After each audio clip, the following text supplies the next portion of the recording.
I know you can't see my face today, but today it's all about our feet. So I'm going to start off very quickly. We all suffer from really uncomfortable feet at one point. Some of you might have plantar fasciitis, neuromas. We're going to do myofascial release on the feet. I'm going to cover the entire foot during this session. So start off with the tennis ball in the arch of the foot. Now notice, I'm not behind the foot. I see this a lot where people are rolling their feet like this. You want to be even, and you're going to roll the inside, middle. I know it's a weird angle, everybody. I know it's a weird angle, but I wanted you to see my feet. So inside, middle, and outside of the foot. And we're going with fiber on the bottom of the foot. Then you're going to go cross fiber. Start behind the big toe, go to the arch of the foot, and then closer to the heel. So especially if you have bigger feet, I have really small feet, you want to do the entire distance. Now, then you're going to start to compress on the tennis ball. Realize if you've got new tennis balls or if you're new at myofascial release, this is going to be uncomfortable. So I only want you to work until you feel just a little bit of pressure or just a little bit of discomfort, just a little bit.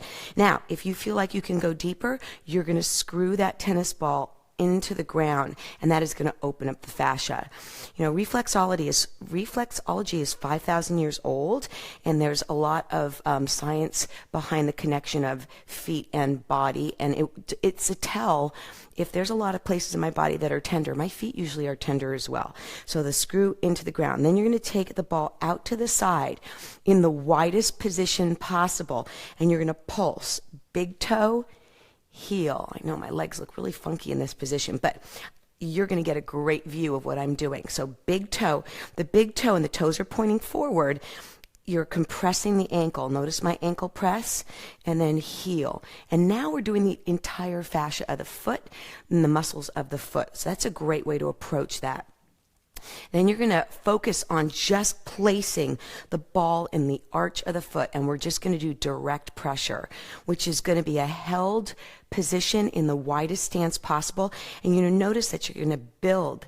It's going to build in pressure in the arch of your foot. It's going to either feel a little uncomfortable or really, really good. But just relax, take a deep breath in, and this will ease up as you really relax your body. Then you're going to turn into the ball, and we're going to point, grab the ball with the toe, and flex, drive it into the arch of the foot, back into the base of the heel. Point and flex. So I'm covering a whole bunch of exercises that you can do for feet after a rough day. Or in the morning, I always do my feet because it just starts my day off well, and it gives me an opportunity to loosen things up.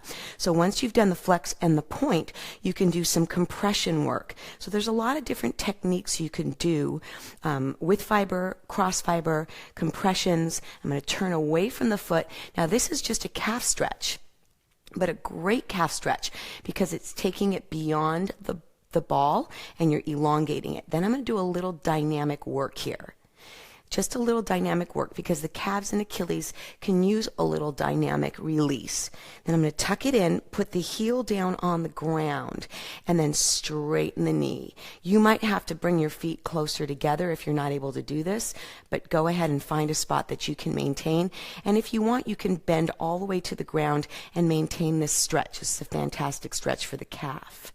Then I'm going to come back to center, and I would want you to do a little bit more aggressive push, either with fiber or cross fiber, but this time spread your toes. Sometimes when I spread my toes, I have to spread my hands, but you want to spread your toes. The fascia under the feet, the connective tissue, can be very tight, and just by opening up the toes, it's going to change that fascia. Now, myofascial release is a made-up word. It means muscle and connective tissue, fascia, but very, very effective to reduce inflammation and increase circulation. Then I'm going to put my foot down. My toes are completely even, and we're going to pronate and supinate the foot. Now, why do I do that? I'm going to check for ankle mobility. I'm going to also stretch the side of the ankle, and this way you're going to be much more mobile in the foot. I'm going to come on down, and you might take a peek at me, and then we're going to roll each toe and the top of the arch of the foot. Hi guys. Because this can be a great way to check whether or not you've got anything going on with your feet. If you have a joint, we've got a lot of bones in our feet, more bones than anywhere else in our body, and you can anticipate an injury to the foot just by rolling.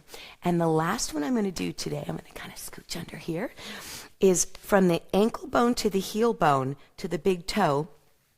You're going to do a massage technique, and I'm just rolling the ball into the big toe from this position and then across the foot. This is going to feel fantastic, especially if you have tired feet or wore high heels for a night or had Chinese food or salty food and you want to reduce some of that inflammation. I've got a couple more seconds here. I only did one foot, so if you've been following along, you got to do the other side. Hopefully these techniques will help you. It's my quick foot fix for this morning, for Friday. Have a great day, and I will see you on Monday. Bye, guys.